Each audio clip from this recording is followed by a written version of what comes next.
تو اپنی غلطی پر تھر تھر کانپنے لگے۔ احساس شرمندگی سے نہ تو نظریں اٹھا سکتے تھے اور نہ ہی کچھ زبان سے بول سکتے تھے۔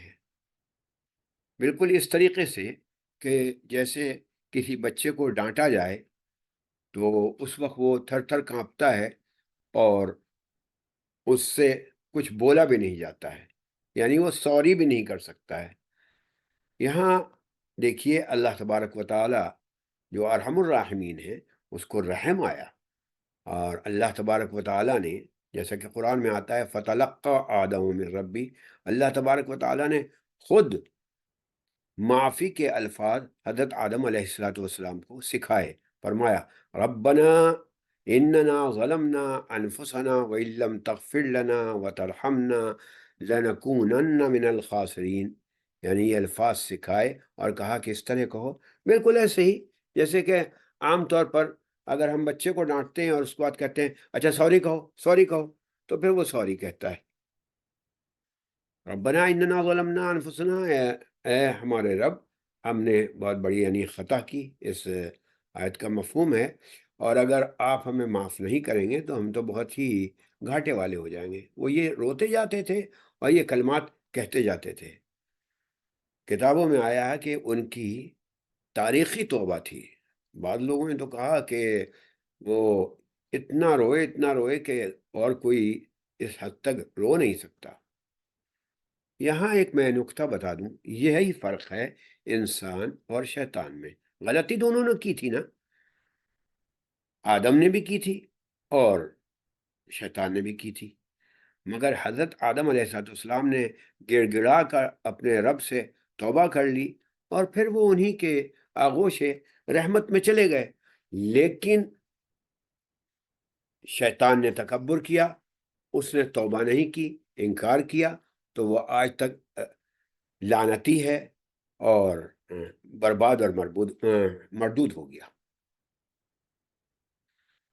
اب اللہ تبارک و تعالیٰ نے حضرت آدم علیہ السلام کو بہت ہی باعزت انداز سے خلافت ارض دے کر اور اس کا تاج پہنا کر، یعنی زمین میں خلیفہ بنا کر ایک باعزت انداز سے نیچے بھیجنے کا ارادہ کیا، نیچے بھیجا۔ میں اس کی مثال اس طرح دیتا ہوں، جیسے کوئی گھر میں کوئی شریر بچہ ہو تو پھر اس کو ہاسٹل بھیجا جاتا ہے۔ جب وہ ہاسٹل بھیجا جائے گا تو خدا نخواستہ اس میں کوئی سزا نہیں ہے، بلکہ اس کے مستقبل ہی کی اچھائی کے لیے۔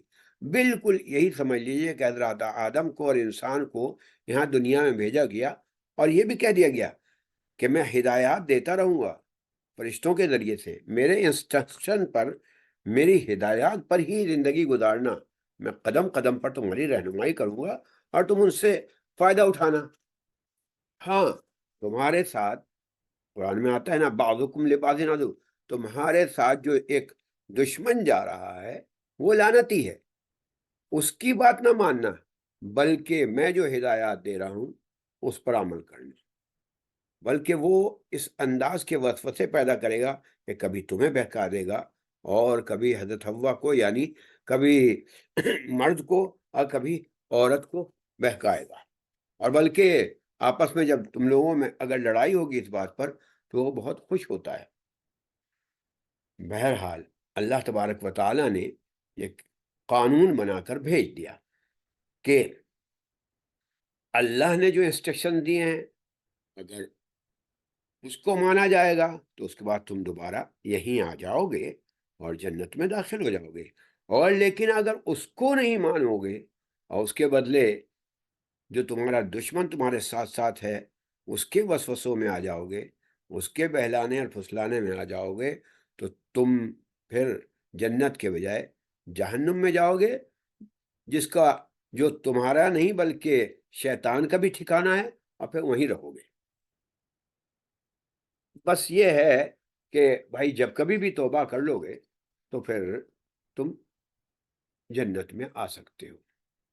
یہاں ایک اور بحث آتی ہے، وہ یہ ہے کہ حضرت آدم کیسے اور کہاں اترے اور اپنے ساتھ کیا لائے۔ تو دیکھیے میں آپ کو واضح طور پر بتا دوں کہ قرآن میں یا احادیث میں اس کا کوئی ذکر نہیں کہ حضرت آدم علیہ السلام کہاں اترے۔ ہاں تاریخی کتابوں میں اس پر کافی ریسرچ کی گئی ہے اور تفصیل کی گئی ہے، حضرت آدم کہاں اترے، کیسے اترے، بلکہ یہ تک کہا گیا ہے کہ حضرت آدم علیہ السلام حجر اسود کو ساتھ لائے، بالکل ایسا جیسے کہ ایک پیراشوٹ ہوتا ہے. تو حجر اسود بلکہ وہ سر پر نہیں بلکہ ہاتھوں میں پکڑ کر حجر اسود کو لائے. کچھ لوگوں نے یہ بھی کہا کہ کچھ چیزیں وہاں کی پھول پتیاں، انار کا دانہ وغیرہ، انجیر، اس ٹائپ کی بھی چیزیں لے کر آئے. تو میں یہاں آپ کو بعض لوگوں کی جو ریسرچ ہے وہ بتا دینا چاہتا ہوں. تقریباً اس میں 5-6 اقوال ہیں مفسرین نے اور تاریخ دانوں نے اس میں باقاعدہ ریسرچ کی ہے کہ وہ کہاں اترے. آپ یہ جو تصویر دیکھ رہی ہیں آپ لوگ، تو یہ سب وہ مقامات ہیں جس پر بحث ہوئی ہے. کچھ لوگوں نے کہا کہ ہمالیہ پہاڑ پر اترے، کچھ لوگوں نے یہ کہا کہ وہ دجنہ نام کی کوئی جگہ ہے وہاں اترے. اسی طریقے سے اور مقامات کو بھی بتایا گیا. لیکن 2 قول جو اس پر زیادہ لوگوں کا اتفاق ہے، اور اس میں بھی سب سے زیادہ جو ہے وہ انڈیا، یہ جو ہے انڈیا میں کے قریب ایک جگہ ہے سرندیپ، جس کو آج کل ہم لوگ سری لنکا کہتے ہیں. وہاں اس کے بارے میں بتایا گیا کہ سری لنکا میں ایک پہاڑ کی چوٹی پر انسانی قدموں کے نشانات بھی پائے گئے ہیں. وہاں حضرت آدم جو ہیں وہ اترے ہیں. یہ ہے وہ پہاڑ کی چوٹی سرندیپ پر. اس کی لوگوں نے مختلف وہ کی ہے کہ جو وہ پاؤں ہیں جو قدموں کے نشان پائے گئے 67 انچ ہیں. کچھ لوگ کہتے ہیں کہ 18 انچ کی چوڑائی ہے. اور یہ پہاڑ جو ہے 7560 فٹ بلند ہے، اور اس چوٹی کو کوہ آدم بھی کہا جاتا ہے.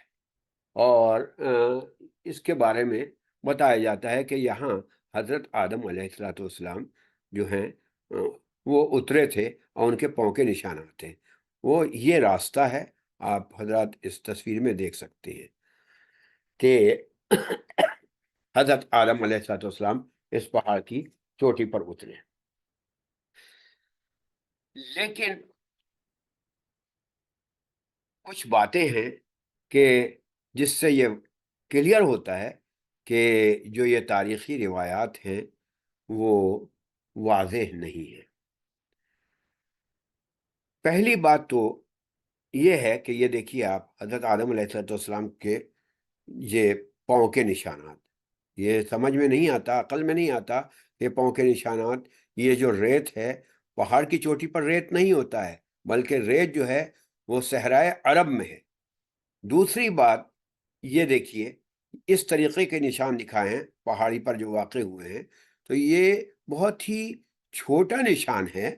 اور حضرت آدم علیہ السلام کی جو لمبائی بتائی گئی ہے بخاری شریف میں 246ویں حدیث ہے، اس میں بتایا گیا کہ حضرت آدم علیہ السلام 60 ہاتھ لمبے اور 7 ہاتھ چوڑے، یا تقریباً آج کے حساب میں کہہ لیجئے کہ 30 میٹر کے برابر تھے، 30 میٹر لمبے تھے. اور یہ ہے واقعہ ہے کہ حدیث شریف میں آتا ہے کہ حضرت آدم علیہ السلام لمبے تھے، اور اتنی ہی لمبائی میں تمام انسان جنت میں داخل ہوں گے، کیونکہ وہاں کا ماحول ہی بدل جائے گا. جیسے کہ میں نے ابھی کہا، کیفیات اور اوصاف بدل جاتے ہیں.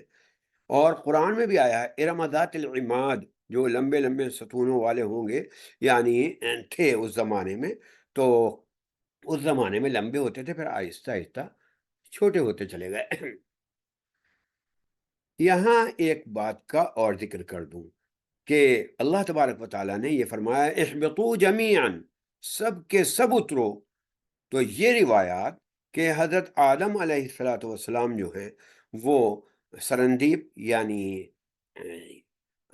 سری لنکا میں اترے اور حضرت حوا جدہ میں اتری، یہ کیسے ہو سکتا ہے؟ یہ تو یعنی جمیعاً کا تو مطلب یہ کہ سب ساتھ اترے، تو اس کا مطلب حضرت حوا بھی وہیں اتری ہوں گی، اور اگر نہیں اتری تو پھر جمیعاً کا لفظ نہیں ہوتا. ہاں شیطان تو ضرور الگ اترا ہے، اس کے بارے میں آتا کہ وہ ایلا کے مقام پر اترا تھا، کیونکہ وہ تو لعنتی تھا، اس کو تو ایک طریقے سے گیٹ آؤٹ کیا گیا تھا. اسے اس طرح نہیں کہا گیا تھا کہ بھائی تاج خلافت لے کر بھیجا گیا ہو، تو وہ تو اعلیٰ کے مقام پر کہا جاتا ہے کہ وہ اترا ہے۔ یہاں یہ بات بھی بتا دوں کہ اب سے یعنی حضرت آدم کے آنے سے پہلے، جیسا کہ میں پہلی تقریر میں بتا چکا ہوں کہ جنات وغیرہ جو رہتے تھے یا اور مخلوقیں تھیں، تو فرشتوں نے آ کر ان کو مار بھگایا تھا۔ تو انہی میں ایک جنات کا ایک بچہ روتا ہوا ملا، فرشتے اسے اٹھا کر اوپر لے آئے، عزازیل نام تھا اس کا، اور اس کے بعد پھر وہی جو ہے عبادت کرتے کرتے شیطان بنا اور ابلیس بنا۔ تو یہ ایک چھوٹی سی بات میں بتا رہا ہوں۔ تو بہرحال میں یہ بتا رہا تھا کہ جو روایات ہیں اس سے یہ ظاہر ہو رہا تھا کہ یہ انڈیا میں یعنی سری لنکا کے مقام پر جو ہے یہ حضرت آدم علیہ السلام اترے، لیکن جیسے میں نے بتایا اس میں کچھ شکوک ہیں۔ ایک تو یہ کہ پاؤں کا جو نشان ہے وہ چھوٹا نظر آتا ہے حضرت آدم علیہ السلام کے قد سے۔ دوسرے کہ یہ جو ریت ہیں، یہ ریت جو ہیں یہ وہاں کے نہیں ہیں بلکہ گلف کا یا عرب کے یعنی مکے وغیرہ کے ریت بتائے جاتے ہیں۔ تیسری بات یہ کہ یہ اتنی اوپر چوٹی پر وہ اترے تو وہ عجیب سی بات لگتی ہے، اور سب سے اہم بات یہ ہے کہ اس چوٹی پہ جو قدم کے نشانات ہیں اس کو صرف حضرت آدم ہی کے نشانات نہیں کہے گئے، بلکہ اس پہ دعویٰ کیا ہے 4 مذہبوں نے۔ اب یہ دیکھیے 4 مذہبوں نے یہ دعویٰ کیا ہے کہ یہ حضرت آدم ہی کے نہیں بلکہ یہ جو ہیں بدھ جو ہے یہاں آئے تھے، اور بدھا کے یہ نشان ہیں، یعنی 3000 سال پہلے بدھا کے نشان ہیں۔ اسی طریقے سے ہندوؤں نے یہ کہا ہے کہ یہ شیو جو ہیں ان کے بھگوان، ان کے نشانات ہیں۔ اور سنت بھائی رائے کر ایک بہت اچھے مورخ ہیں، انہوں نے لکھا ہے کہ 16ویں صدی میں جو مسیحی سیاح آئے تھے تو اس میں سینٹ تھامس آئے تھے، ان کے یہ نشانات تھے۔ اور ہمارے روایات میں یہ کہا جاتا ہے کہ حضرت آدم کے نشان ہیں، جبکہ وہ چھوٹے بھی ہیں۔ تو خلاصہ یہ ہے کہ یہ بھی تو ہو سکتا ہے کہ حضرت نوح اور یا ان کے بعد کوئی شخص آیا ہو، ان کے نشانات ہوں، یا واقعی سینٹ تھامس کے ہوں، یا بدھا کے ہوں، یا ہیو کے ہوں۔ ہم اس پر کچھ کہہ نہیں سکتے، یعنی اتنا اختلاف ہو گیا ان کے نشانات کے اوپر بھی۔ تو میں یہ دکھا رہا تھا، یہ آپ دیکھیے لکھا ہوا بھی ہے، حضرت آدم علیہ السلام کہاں اترے؟ ہمالیہ پہ اترے۔ ہمالیہ پہ ظاہر سی بات ہے یہ ٹھنڈا کر یہ اترنے کا کوئی سینس نہیں نظر آتا۔ سری لنکا میں اترے یا صفا مروہ کی پہاڑی پر؟ تو میں آپ کو دونوں روایت بتاتا ہوں، یہاں پہلے پڑھ لیں۔ حضرت آدم علیہ السلام کہاں اترے؟ ہمالیہ کی پہاڑ پر، سری لنکا میں ایک پہاڑ کی چوٹی پر، 2۔ سری لنکا میں جو پہاڑ کی چوٹی ہے اس کی کافی روایات آتی ہیں، طبقات ابن سعد وغیرہ میں بھی اور ابن عباس وغیرہ سے یہ مروی ہیں روایات۔ لیکن یہ جو تیسرا قول ہے یہ زیادہ صحیح ہے۔ وہ کیا ہے؟ حضرت ابن عمر رضی اللہ تعالیٰ عنہ سے مروی ہے کہ حضرت آدم علیہ السلام جو ہیں وہ مکہ مکرمہ میں واقع صفا مروہ کی جو پہاڑی ہے اس پر اترے ہیں۔ صفا مروہ کی جو پہاڑی ہے اس پر اترے ہیں، اور اس کی وجہ سمجھ میں بھی آتی ہے، کیونکہ اللہ تبارک و تعالیٰ نے اترنے کے بعد ان کو خانہ کعبہ بنانے کے لیے حکم دیا۔ اگر خانہ کعبہ بنا رہے تھے تو پھر یا تو یہاں بنتا سرندیپ میں، اور اگر وہ وہاں پہنچے تو 1200 میل کا فاصلہ انہوں نے کیسے طے کیا تنہا، جبکہ کوئی ہوا جہاز نہیں تھا، کچھ نہیں تھا۔ تو حالانکہ کچھ لوگوں نے کہا کہ زمین سمٹ گئی تھی، فرشتے لے گئے تھے، ٹھیک ہے، بہرحال چونکہ قرآن حدیث میں تو کوئی چیز واضح نہیں ہے، یہ ایک تاریخی ریسرچ ہے، ان کی بات بھی مانی جا سکتی ہے، لیکن ذہن میں یہ بات آتی ہے جیسا کہ فقہاء کرام نے بھی اس کو مانا، اور حضرت عبداللہ ابن عمر کی روایت بالکل واضح ہے کہ القریٰ، چونکہ یہ دنیا کا بالکل وسط ہے، درمیان کا حصہ ہے، اور اس کو القریٰ یعنی پورے بستیوں کی ماں کہا جاتا ہے، جس کو ہم مکہ کہتے ہیں۔ بیت اللہ کے قریب یہ جو صفا اور مروہ ہے، یہ صفا ہے اور یہ مروہ ہے، یہاں حضرت آدم اور حضرت حوا کو اتارا گیا۔ یہ روایت جو ہے زیادہ پسندیدہ معلوم ہوتی ہے، اور یہی وجہ ہے کہ حضرت آدم صفی اللہ کے نام کی نسبت سے صفا اس کو رکھا گیا، اور حضرت حوا امرا کہتے ہیں عربی میں عورت کو، تو مروہ نام رکھا گیا۔ بہرحال حضرت آدم علیہ السلام، جیسا کہ میں نے بتایا کہ ایک یعنی حجر اسود کو لے کر آئے پیراشوٹ کے طور پر، اور کچھ چیزیں بھی لے آئے ہوں گے، لیکن یہ قرآن حدیث میں نہیں ہے، روایت ہے۔ تو یہ ہے صفا، یہ ہے مروہ، اور یہ خانہ کعبہ کے قریب، یہی انہوں نے پھر گویا کہ ڈیرا ڈالا، اور اس کے بعد خانہ کعبہ کی تعمیر بھی کی۔ یہاں ایک بات اور بتا دوں، حضرت آدم علیہ السلام، امکان ہے اس بات کا، کوئی قرآن حدیث میں معاملہ نہیں ہے، لیکن امکان ہے کہ وہ ساتوں آسمان سے جو آئے تو رک رک کر آئے۔ رک رک کر آنے کا مطلب یہ ہے کہ ان کی عمر اسی لیے بڑھ بھی گئی، کیونکہ سائنس کے حساب سے جو ٹائم اور اسپیس سے باہر کی چیزیں ہیں، دوسرے سیاروں میں ہے، یا دوسرے یعنی ہمارے ملکی وے سے الگ ہیں کہکشاؤں سے، تو وہاں ٹائم ایک الگ ہو جاتا ہے۔ اور یہ حقیقت بھی ہے کہ بتایا جاتا ہے کہ 100 سال یہاں کے وہاں کا تقریباً 1.5 منٹ ہوتا ہے۔ تو ہو سکتا ہے رک رک کر آئے ہوں، جیسے کہ رسول مقبول صلی اللہ علیہ وسلم رک رک کر گئے تھے، اور باقاعدہ ہر آسمان پہ ایک دروازہ کھلتا تھا، فَاتَّبَعَ سَبَبًا کا لفظی آتا ہے کہ وہ دروازے کھلتے جاتے تھے، اور حضرت جبرائیل علیہ السلام باقاعدہ بتاتے جاتے تھے کہ ہمارے ساتھ میں ہوں اور رسول مقبول صلی اللہ علیہ وسلم ہیں۔ تو اس طریقے سے واپس جب وہ حضرت آدم آئے ہوں گے تو وہ رک رک کر آئے ہوں گے۔ اور میں اسی لیے بتا رہا ہوں کہ آپ حضرات جانتی ہوں گی کہ حضرت عیسیٰ علیہ السلام کی کیا عمر ہے؟ 32 سال رہے وہ، تو کیا 32 سال ہی عمر ہے؟ نہیں، آج کل کیا چل رہا ہے؟ کون سا سال چل رہا ہے؟ 2024۔ تو 2024 سال اور 32 سال ملا کر حضرت عیسیٰ علیہ السلام کی عمر ہوتی ہے، کیونکہ حضرت عیسیٰ علیہ السلام آپ کو معلوم ہے کہ چوتھے آسمان پر زندہ ہیں۔ اور بلکہ ایک روایت تو یہ بھی آتی ہے کہ حضرت آدم علیہ السلام کے جو اولاد میں سے خنوح یعنی حضرت ادریس ہیں، وہ بھی چوتھے آسمان پہ چلے گئے تھے، اور بائبل میں تو واقعہ ہے کہ پھر وہیں ان کا انتقال ہوا۔ میں پہلے بتا چکا ہوں کہ اس زمانے میں آنا جانا جو ہے وہ بہت آسان تھا، اور یہ لوگ یہ خاص طور سے نبی حضرات جو ہیں اور فرشتے، وہ آیا جایا کرتے تھے، تو ممکن ہے حضرت ادریس علیہ السلام جو ہیں وہ بھی اوپر ہوں۔ بلکہ یہ بھی آتا ہے کہ حضرت نوح علیہ السلام کچھ ایلین سے لڑائی تک لڑی ہے انہوں نے۔ تو یہ ابھی سائنس اس پر تحقیق کر رہی ہے، اور انشاءاللہ جدید اسکالر اس کے متعلق بتائیں گے ضرور۔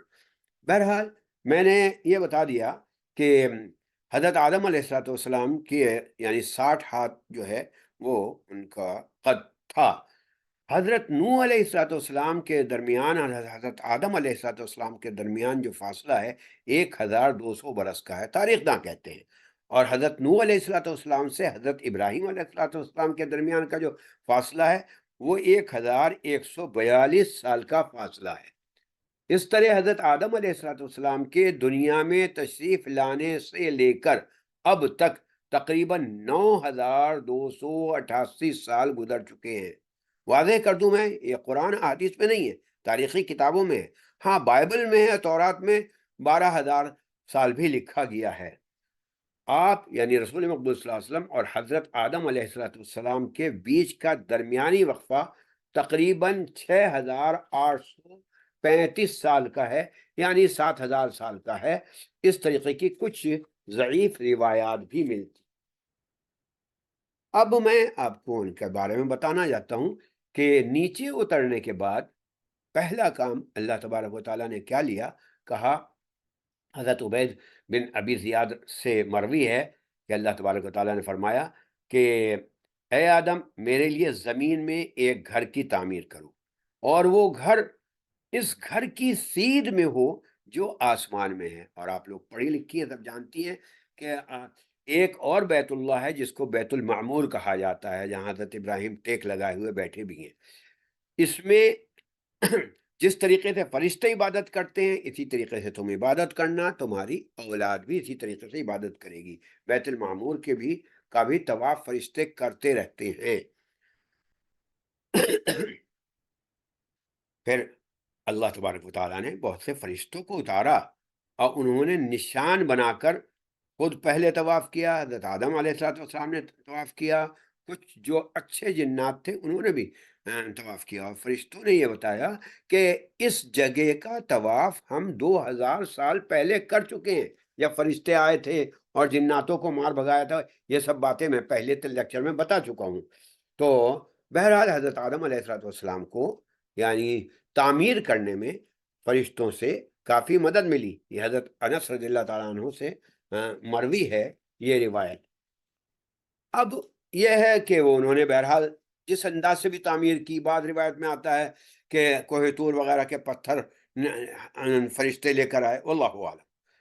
بہرحال اب دنیا میں تو آ گئے اور عبادت بھی کرنے لگے، جو حکم دیا جا رہا تھا، نماز، حج، روزہ وغیرہ، یہ عبادتیں تھیں۔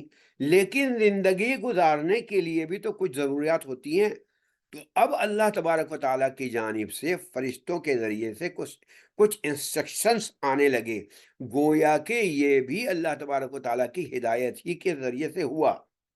میں اس کو اس طرح سمجھا دیتا ہوں، بہت آسان انداز سے سمجھ میں آ جائے گا کہ ہم نے ایک بچے کو ہاسٹل میں بھیجا، لیکن وہ ہاسٹل میں تو آ گیا لیکن اسے کچھ نہیں آتا ہے، نہ کپڑے دھونا آتا ہے، نہ کھانا بنانا آتا ہے، تو وہ کیا کرے گا؟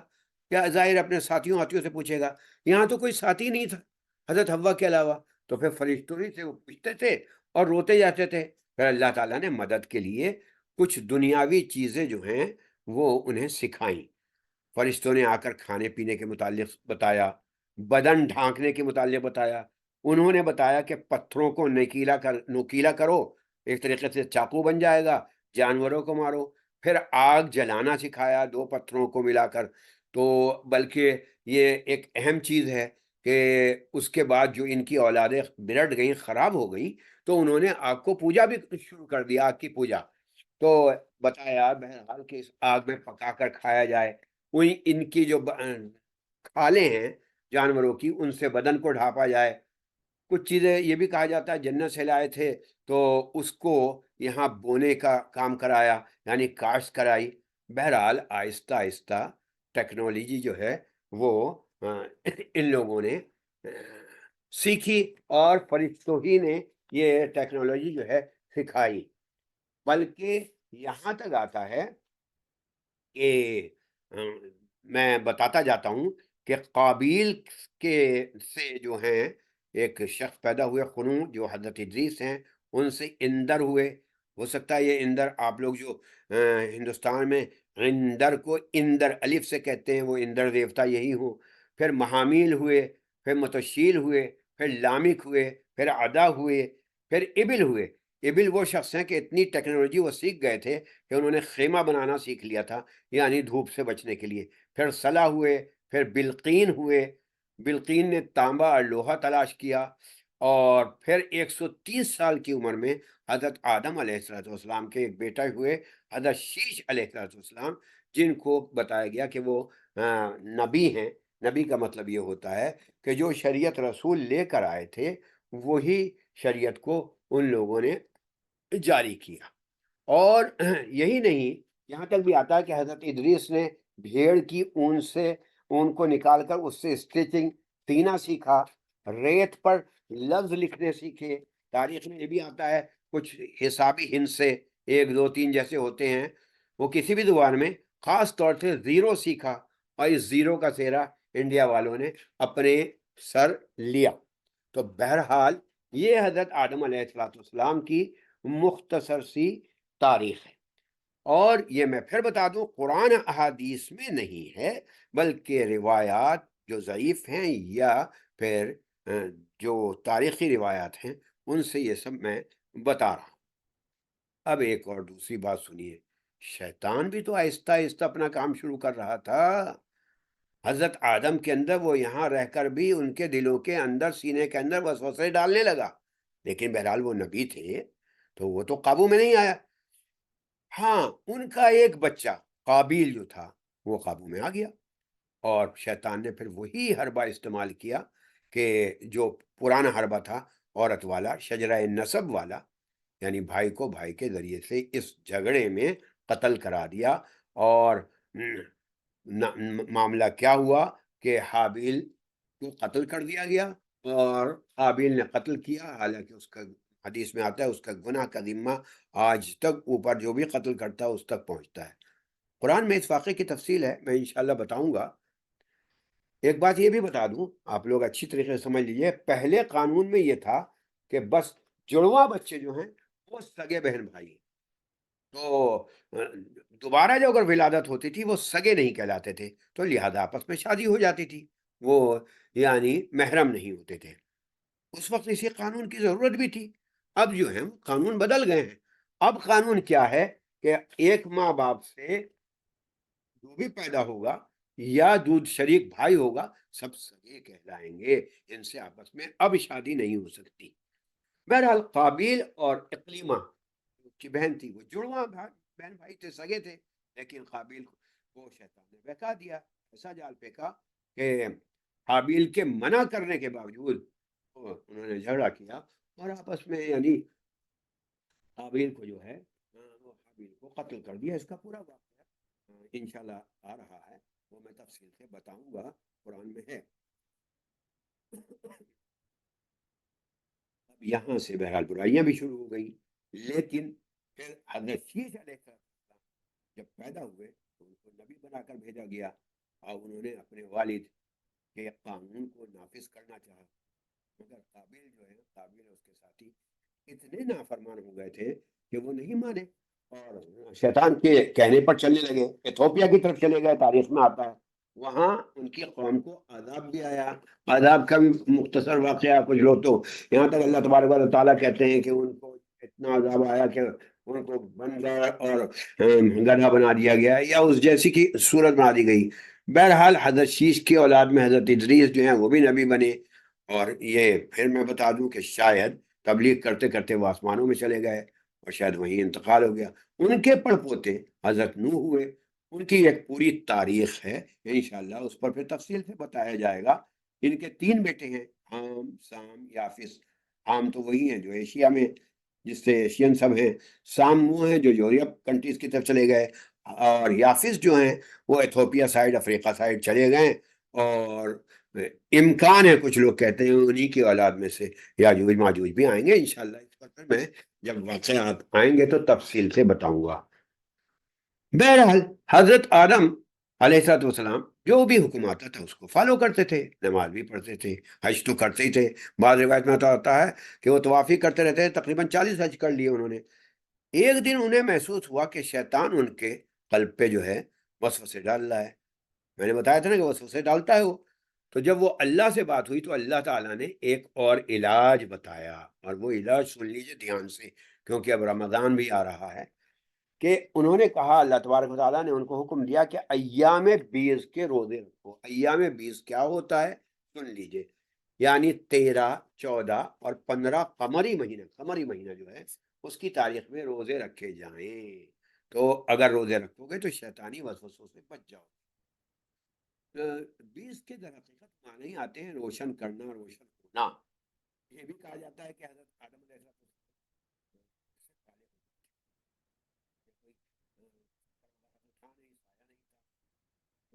بہرحال حضرت آدم علیہ السلام نے وسوسوں سے بچ کر اپنی روح کو بھی روشن کیا اور بھی روشن کیا جو کالا نہ ہو. جس طریقے سے آج بھی ہے کہ اگر ایام 20 کے روزے رکھے جائیں گے تو آپ شیطانی وسوسوں سے بچ جائیں گی اور بچ جائیں گے. در حقیقت روزے جو ہیں اسی زمانے سے فرض ہو گئے تھے. حضرت عیسیٰ کے یہاں بتایا جاتا ہے 30 تھے، پھر 50 ہو گئے تھے.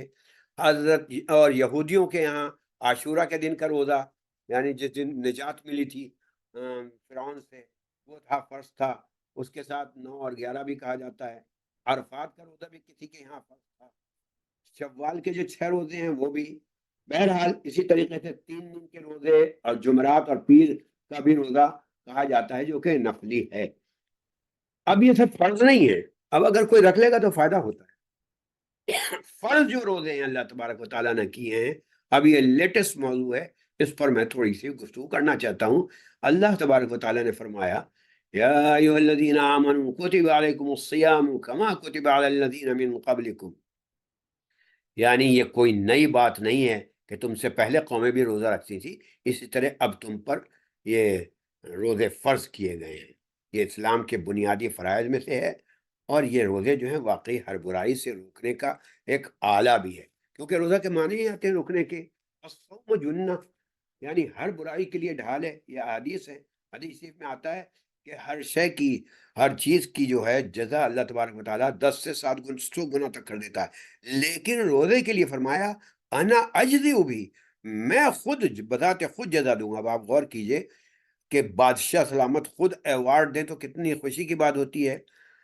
روزہ کے لیے اور قرآن کے لیے کہا گیا کہ الصیام والقرآن یشفعان، یہ دونوں سفارش کریں گے قیامت کے دن۔ روزہ جو ہے صبر کا مہینہ بھی کہا گیا ہے۔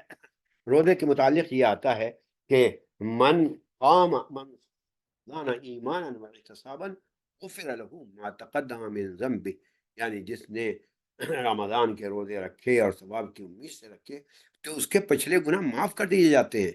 اسی طریقے سے حضرت ابو ہریرہ رضی اللہ تعالیٰ عنہ کی حدیث ہے کہ اذا جاء رمضان فتحت ابواب الجنہ، جنت کے دروازے کھل جاتے ہیں، وغلقت ابواب النار، اور جہنم کے دروازے بند کر دیے جاتے ہیں، وسلسلت، اور زنجیروں میں شیطان کو باندھ دیا جاتا ہے۔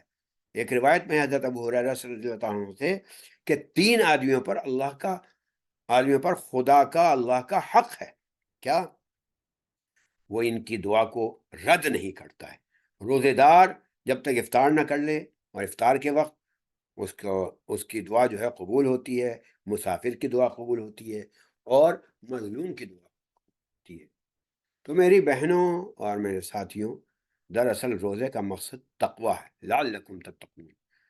تقوی کا مطلب یہ نہیں کہ آپ پیر بن جائیں یا پیرنی بن جائیں، بلکہ اللہ تبارک و تعالیٰ نے ہمارے اندر جو روح پھونکی ہے اس کو غذا دی جائے، اس کی خواہشات کو پورا کیا جائے، جسمانی اور نفسانی خواہشات کی ڈائٹنگ کی جائے، کیونکہ جسمانی اور نفسانی خواہشات تو پورے 11 مہینے تک ہم کرتے ہی رہتے ہیں، تو کم از کم اس 1 مہینے میں اس روح کو غذا دیں، اور اللہ تبارک و تعالیٰ اپنے رب سے آپ قریب سے قریب تک۔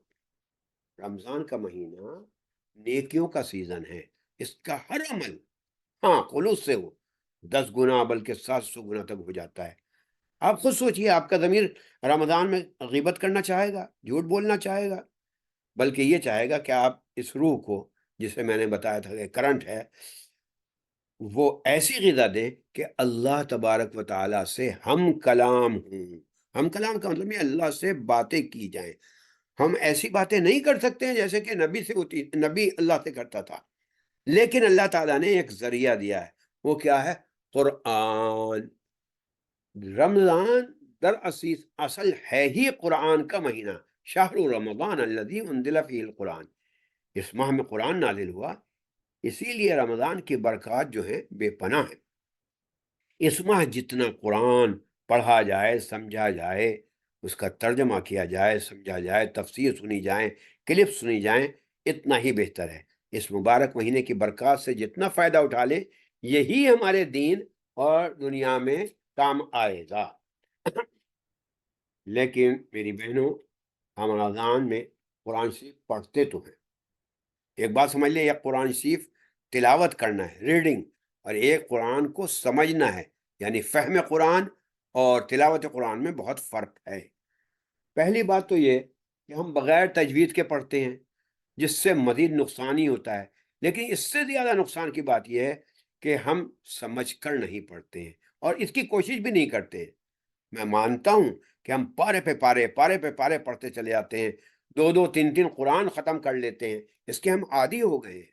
ٹھیک ہے، اس کا بھی ثواب ملتا ہے، انکار نہیں ہے، لیکن یہ میں ایک چھوٹا سا واقعہ بتاؤں۔ ایک بڑھیا تھی، کچھ بھی نہیں پڑھنا جانتی تھی، انگلی رکھ دیتی تھی اور کہتی تھی یہ بھی میرے اللہ نے حق کہا، یہ بھی میرے اللہ نے صحیح کہا، تو روایت میں آتا ہے کہ اس کو بھی ثواب ملا۔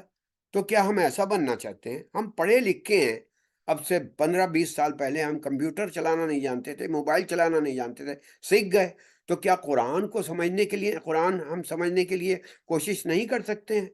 اور کیا اللہ تبارک و تعالیٰ نے جو ہمیں یہ پیغام بھیجا ہے، یہ ہدایت نامہ بھیجا ہے، صرف اس لیے ہے کہ ہم اسے جزدان میں بند کر کے رکھ دیں؟ ہرگز نہیں میری بہنوں۔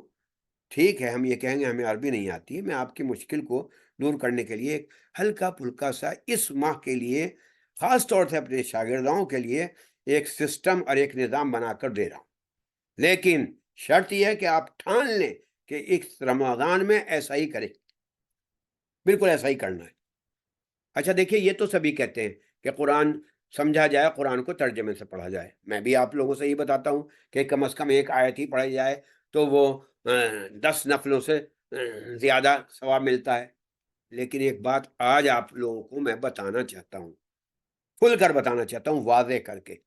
میرا تجربہ ہے کہ کچھ دن ایسے پڑھنے کے بعد جو لوگ عربی نہیں جانتے ہیں الجھنے لگتے ہیں، کیونکہ قرآن کوئی ایسی کتاب نہیں ہے کہ چیپٹر وائز اس کو سمجھا جائے کہ بھئی پہلے گائے کا مضمون ہے، پھر تاج محل کا مضمون آ گیا، پھر ہیڈ ماسٹر کو اپلیکیشن لکھنے والا کوئی ایسے ہے۔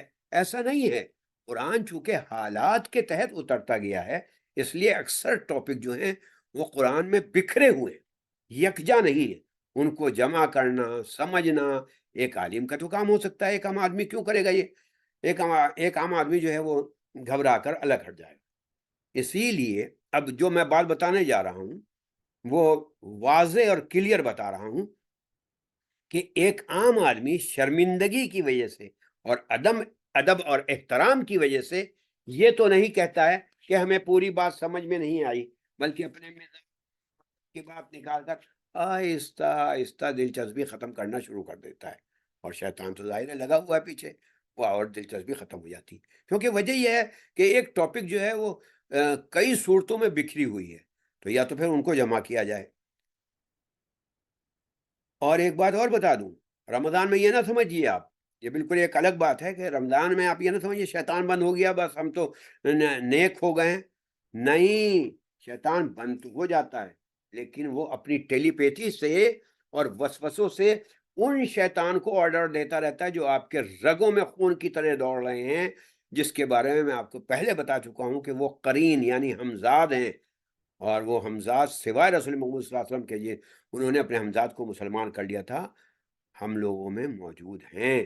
شیطان کیا کرتا ہے؟ شیطانی انٹرنیٹ بہت زور شور سے کھلا رہتا ہے رمضان میں، اور اس کی اسکرین کے اوپر ڈائریکٹ آپ کا نفس آتا ہے، اور نفس کے اوپر وہ جو ہے اس کے وسوسے جو ہیں چلتے رہتے ہیں، اور وہ کیا کرتا ہے؟ وہ کسی نہ کسی بہانے سے قرآن پڑھواتا تو ہے کہ چلو کم ثواب مل جائے، قرآن فہمی سے دور کر دیتا ہے، اور ہم اس تھوڑے سے ثواب پر مطمئن ہو کر بیٹھ جاتے ہیں۔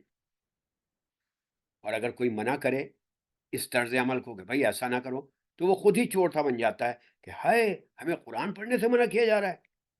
قرآن پڑھنے سے کوئی منع نہیں کر رہا ہے، لیکن اس سے اوپر کا جو درجہ ہے وہ بتایا جا رہا ہے۔ اب آپ سمجھیں شیطان کی چال کو۔ آپ قرآنی ترجمے میں اب میں آپ کو ایک چھوٹا سا سسٹم اور چھوٹا سا نظام دے رہا ہوں۔ آپ قرآنی ترجمے میں بڑے بڑے احکام، نکاح، طلاق، آخرت، جنت، عقائد وغیرہ کے فلسفوں میں مت الجھیے، ان کو پڑھ لیجئے، ایک سرسری نظر سے پڑھ لیجئے، انشاءاللہ آہستہ آہستہ جب دلچسپی ہو جائے گی تو آپ اس کو بھی پڑھیں گے۔ لیکن شروع میں آپ کو جو میں بتانے جا رہا ہوں، خاص طور سے اپنی شاگردوں کو، کیا کریں؟ صرف اور صرف قرآنی واقعات، جس کو آج کے زمان میں اسٹوری کہہ لیجئے، اس پر کنسنٹریٹ کیجئے۔ چھوٹے چھوٹے واقعات، مثال کے طور پہ سورہ فیل ہے۔ سورہ فیل میں کیا بتایا گیا؟ آپ لوگ پڑھی لکھی جانتی ہیں کہ ابرہا ہاتھی لے کر آیا تھا، ابابیل کے ذریعے سے اللہ تبارک و تعالیٰ نے کس طرح منوایا۔ اس کو اچھی طریقے سے پورا ایک دن آپ نکالیے کہ سورہ فیل کو اچھی طرح سمجھنا ہے، اس کا مقصد کیا تھا۔ یہ رسول محمد صلی اللہ علیہ وسلم کی ولادت سے 50 سال پہلے ہوا تھا، تو آپ پورے واقعے کو اچھی طرح صرف پڑھیں نہیں، سنیں بھی کلپس میں، بلکہ میں تو یہاں تک کہتا ہوں کہ کلپس میں جو دیکھنے والی کلپس ہیں ویڈیو، ان ویڈیو کو بھی دیکھیے، بلکہ اسی طریقے سے یعنی میں تو یہاں تک کہنے کو تیار ہوں، جو ہمارے ہاں نانی دادی نانا دادا بن گئے ہیں وہ ایک کہانی کے طور پر اس کو سمجھ لیں، تاکہ بچوں کو ٹی وی پر سپر مین، مکی ماؤس، ہی مین وغیرہ کی کہانیاں نہ بتائیں، بلکہ یہ کہانیاں سنائیں روزانہ۔ تو دیکھیے اب میں اپنی شاگردوں کو بتاتا ہوں کہ 30 دن رمضان کے ہیں، 26 تو انبیائی ہیں، انہی کا ذکر پڑھ لیجئے، اور 2-4 واقعہ حضرت خضر، حضرت ذوالقرنین وغیرہ کے پڑھ لیں، کلپ سن لیں، اور آڈیو بھی دیکھیں۔ نبیوں کی ویڈیو تو نہ دیکھیں، وہ تو خیر ٹھیک نہیں ہے، جائز نہیں ہے، لیکن آڈیو سن لیں اور باقی واقعات کے ویڈیو بھی دیکھ لیں۔ یہاں ایک سوال آتا ہے، آپ کہیں گے ہم یہ سب معلومات کے لیے کریں، جبکہ عبادت ہمیں کرنی ہے، ہمیں تو رونا آتا ہے، اپنے گناہوں کی معافی مانگتے ہیں، آداب ثواب کی باتیں کرتے ہیں۔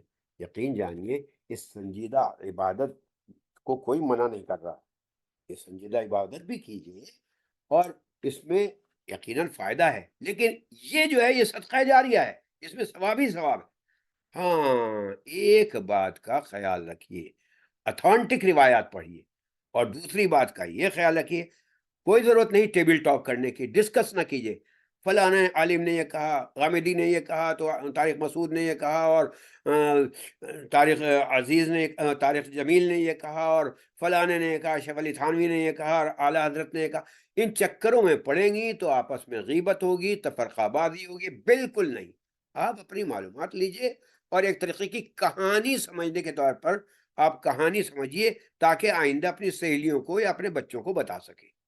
اور یہ بات صرف آپ کے لیے نہیں کہہ رہا ہوں، مردوں سے بھی میری بہت ہی ملتجیانہ درخواست ہے کہ جب وہ تراویح پڑھنے جائیں، پہلی بات تو یہ ایسی جگہ پڑھیں جہاں تفسیر ہو رہی ہو، اور کم سے کم اتنا تو دیکھیں کہ تجوید سے پڑھنے والا ہو، یعلمون تعلمون پڑھنے والا نہ ہو۔ اور سب سے اہم بات یہ کہ جب پڑھنے جائیں، جتنا پڑھا جا رہا ہے اس کو خود سمجھ کر جائیں، کلپ سنیں، یا پھر اگر پڑھنا جانتے ہیں تو یعنی اردو وغیرہ یا انگلش، تو اس کی تفسیر پڑھ کر جائیں، اور یا پھر بعد میں آ کر پڑھ لیں۔ بہتر تو یہ ہے کہ پہلے پڑھ کر جائیں، تو دیکھیے آپ کو یہ میری درخواست تھی آپ لوگوں سے۔ یہ میں نے ایک پروگرام دیا تھا، کیا پروگرام کا خلاصہ یہ ہے کہ جو آپ کام کر رہے ہیں، جو آپ لوگ کام کر رہی ہیں رمضان میں، وہ کرتی رہیے، لیکن اس مرتبہ ایک ارادہ کر لیجئے کہ قرآنی واقعات، قرآنی اسٹوری کو ہم اچھی طریقے سے صرف پڑھیں گے نہیں، سمجھیں گے بھی، چاہے کلپ سے سمجھیں، سن کر سمجھیں، دیکھ کر سمجھیں، یا پڑھ کر سمجھیں۔ کم سے کم 30 واقعات پکے ہونے چاہیے، بلکہ میں تو یہاں تک کہوں گا کہ رمضان کے بعد میں اپنے شاگردوں سے پوچھوں گا کتنے واقعات آپ نے سمجھے۔ ایک دو باتیں اور بھی بتانی ہے، برا نہ مانیے گا، وہ یہ ہے کہ رمضان میں کھانے پینے کا جو ہے وہ رسومات زیادہ ہو گئی ہیں۔ ارے یہ مہینہ تو ہمیں یعنی بھوکے رہنے کا ہے، الٹا ہم رسومات میں زیادہ، اس کا نتیجہ کیا ہوتا ہے کہ روزوں کا جو خلوص ہے وہ نچڑ جاتا ہے، اور اس کھانے پینے کے چکر میں زیادہ تر عورتوں کا وقت زیادہ برباد ہوتا ہے۔ آپ کہیں کہ یہ کام کرنے پر بھی ہمیں ثواب ملے گا، ہمیں معلوم ہے، لیکن بہتر یہ ہے کہ جو اصلی لذت ہے عبادت کی وہ ختم ہوتی جا رہی ہے نا۔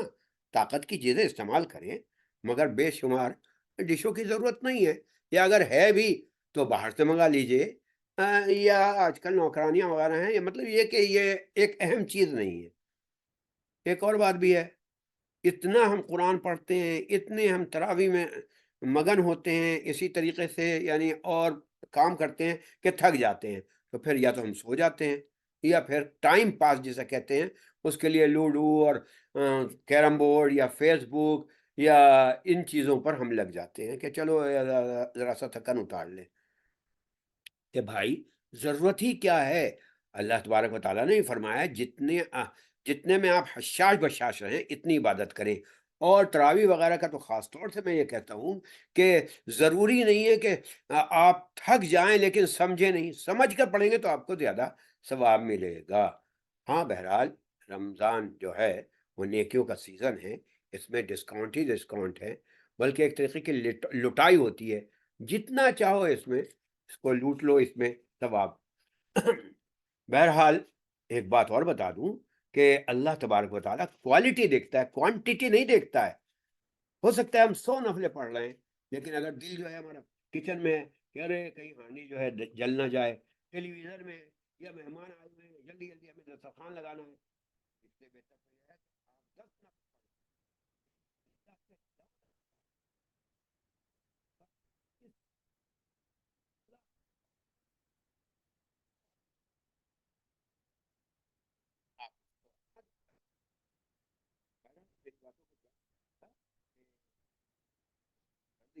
اور اپنا سمجھ کر کی ہے۔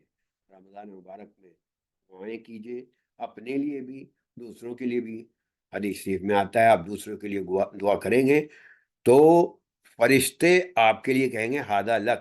آپ نے کہا مثال کے طور پر کہ استاد وسیم کی صحت جو ہے وہ ہو جائے اور وہ جو ہیں تندرست ہو جائیں تو فرشتے کہیں گے ہادہ لک، اے اللہ یہ اس کے لیے بھی ہو۔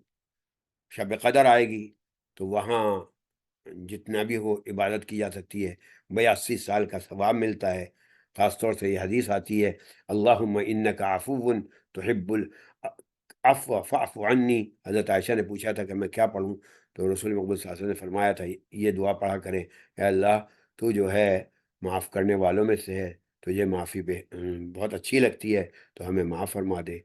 ایک اور درخواست ہے، رمضان مبارک میں اپنے لیے، اپنے اہل و عیال کے لیے، اپنے استادوں کے لیے، سب کے لیے دعا کیجیے۔